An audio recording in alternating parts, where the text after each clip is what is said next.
I did my last investments for 2025, $125. And it was free money, not from savings, not from my paycheck. It was from rewards off of my cashback Bank of America card. I sent it to my checking account and then got it transferred out in order to get it invested for today. So I'm going to go over what I invested into, splitting that $125 across different investments for growth, foundation, income. And when it comes to that $125, I am a credit card person. So I use my credit card for everything, things I actually need. Putting gas in the car, picking up those essentials from Target, like my toothpaste and laundry detergent. I get a little cash back from each one of those purchases. And once that money builds up a little bit, I cash it out and give it a job. So as we close out 2025 and kick off a new year, take a look at things like this. Don't have any cash sitting around that's not invested or in your high yield savings account. Make sure every dollar is working for you. It was a red day on the market today. All of the indices were down. I invested $20 into VTI, which is the Vanguard Total Stock Market ETF. This is the one that I've been doing $10 daily into. So this will cover me for New Year's Eve and New Year's Day. This fund has a low expense ratio, 0.03%. There's no guessing, there's no worrying, giving me consistent gains over the long term. Some might call it a boring investment, but that's okay. I have this investment in two portfolios. The one that I've been doing on a daily basis, I'm up about 35%, but I have some shares in another portfolio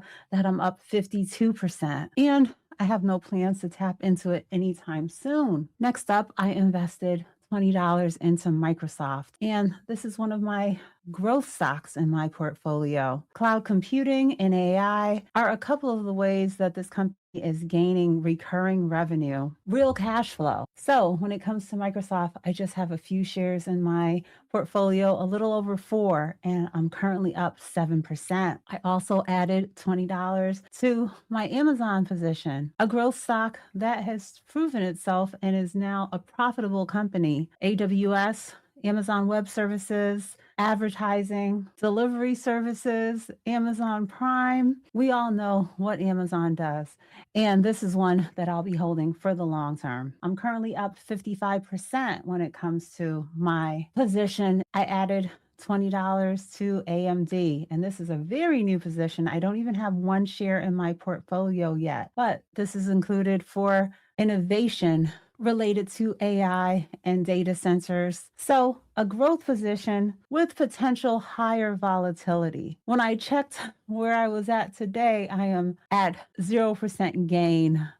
And I laughed when I saw this little image that MooMoo shared with me concerning my position. So yes, it's asleep today, but I'm going to be holding on and I'll be ready when it wakes up. I added 20 shares to Meta. No, not 20 shares, $20. And Meta is that name behind Facebook, Instagram, WhatsApp, Threads, making money from AI-driven advertising, more volatile than some of the other growth stocks that I have in my portfolio. But today's investment got me closer to having 3 shares. I'm currently at 2.9 shares, up 19%. And taking a look at the price targets when it comes to Meta, it has an average price target of $842 and a high of over $1,100. So I recently decided that I wanted to get back to being more consistent to build up a position here. Okay, $25 left. I added $10 to Netflix. I now have 10.1 shares and I'm down 16%. So what's going on when it comes to Netflix? I invested into it just about 2 months ago, right before they had their 10-for-1 stock split, a move to make their share price more accessible. It was up to about $1,100. In addition to the stock split, the company entered into a $82.7 billion agreement to acquire the studio and streaming assets of Warner Brothers. So in order to handle this deal, they've had to take on debt, a massive financing of $25 billion. And Paramount is trying to put an offer in on that deal also in order to acquire Warner Brothers. So there's a lot going on when it comes to Netflix in a short period of time. And so the market reaction has led to a dip. Like almost every company that we're going to look at today, it was down on the day. But looking at the last month, we can see it's down 14% due to the issues I've already mentioned, in addition to regulatory concerns. So this is not going to be a huge position in my portfolio, but I'm going to have to hold on for now until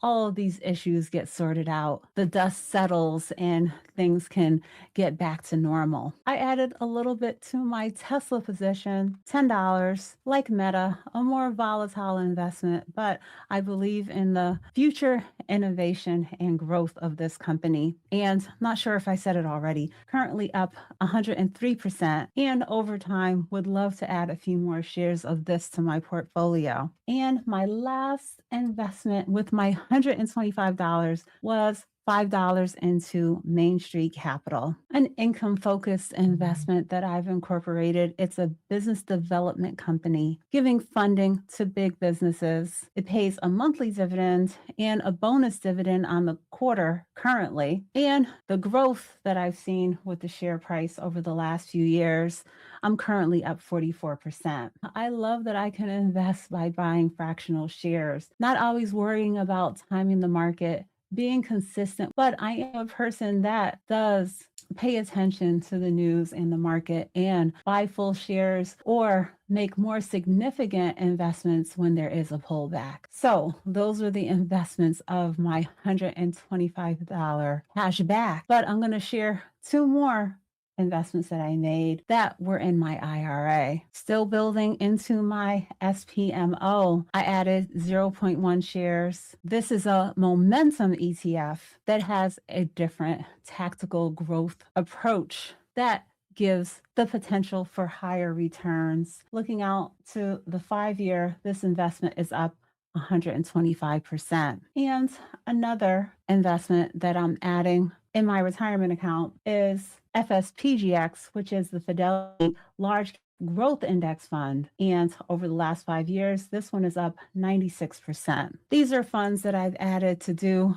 the heavy lifting now that I've already built a solid position in FXAIX, which tracks the S&P 500. So that's it. Nothing fancy, just being consistent. Don't be stressed about what your budget is as you are able to increase your income, lower any expenses, continue adding to the amount that you are putting towards your investments. What I want you to take away from this video and from my channel is that investing is easy. Yes, investing comes with risk and you have to go about it in a responsible way. You also have to be patient and give your investments time to build and grow over time. But just think of it as a few easy steps. Do your research, find ETFs and funds that are in line with your goals. If you're going to incorporate individual stocks, make sure that they are profitable companies like Microsoft or Amazon. Create position sizes that are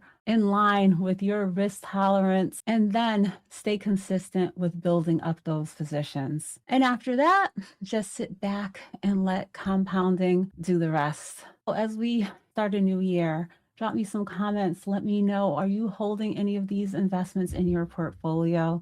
Is there anything that you have in your mind that you want to get started for 2026 that I might be able to share some information about, like investing for your children, bringing them along on this journey with us, or what consistently dollar cost averaging can turn into over time? Make sure to drop me some comments, and I want to know, what were your final investments of 2025? If you haven't already, subscribe to the channel, give this video a thumbs up, and hit that notification bell. If you're ready to open a new investment account, use my referral link for MooMoo. And Happy New Year to you. I will be here continuing sharing my same vision that I've had since day one of starting this channel. This is my second time recording this one, so fingers crossed that there's no issues with the video or audio because I want to get this one out. Thanks for watching. Okay, bye.